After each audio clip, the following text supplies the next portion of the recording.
Welcome to week 15 of the Big Ree and Ace Pick 6. Alright, let's go, Ace. All right, boys. Los Angeles Rams at Seattle plus 16. Okay.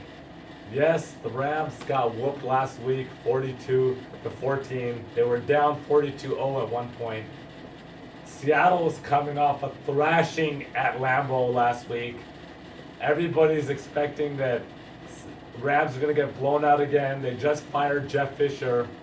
But what everybody still needs to remember is the Rams beat Seattle in week 2, 9-3. And they're plus 16. I don't believe it.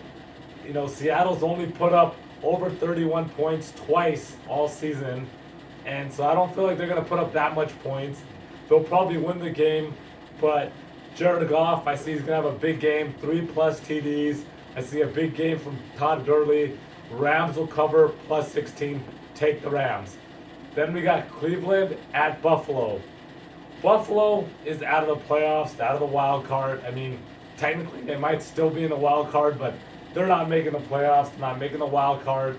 Cleveland, RG3 came back last week. Had a pretty bad game, but I feel like they're going to play well. RG3 is going to play inspired football. He's actually playing for his starting position next year, and so I see him playing well. Cleveland's still looking for that number 1 win, and I think all the elements are here. I wouldn't say I'm calling a Cleveland upset, but I think Cleveland actually might win this game, but they're covering that plus 10 all day long. You take that to the bank. And then lastly, Carolina at Washington, minus 6.5 Washington. I really like Washington here. Washington is still in the playoff hunt here, and they're at home. Whenever a team that's in the playoff hunt is playing at home against a team that's out of the playoffs, they usually play well, they usually cover. So I look for Washington to cover here. Carolina did get a win last week at San Diego, but story of San Diego's season, they're giving up the lead, just giving up the wins. They should be in the hunt right now, but they can't close out games.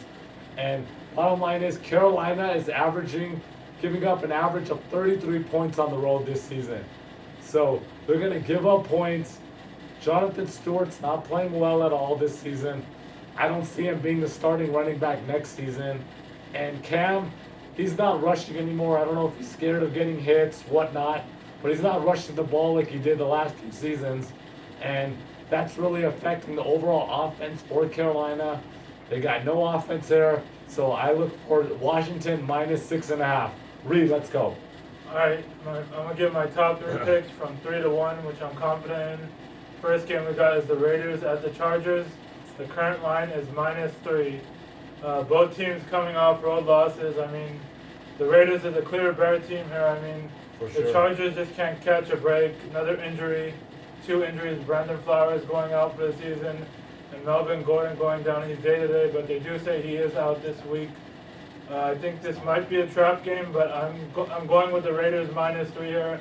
I think they win by a touchdown, 34-27, high-scoring game. The next game we got is my number 2 game. We got the Eagles at the Ravens. The current line is Ravens minus 6. And both teams also coming off losses. I mean, the Ravens are a great team here, still in the playoff hunt. The Eagles just suck. They're done. I mean, everyone was buying the hype earlier in the season of Carson Wentz. No, he's good, but he's just going to make those rookie mistakes. And the Ravens are 5-2 at home, while the Eagles are 1-6 on the road.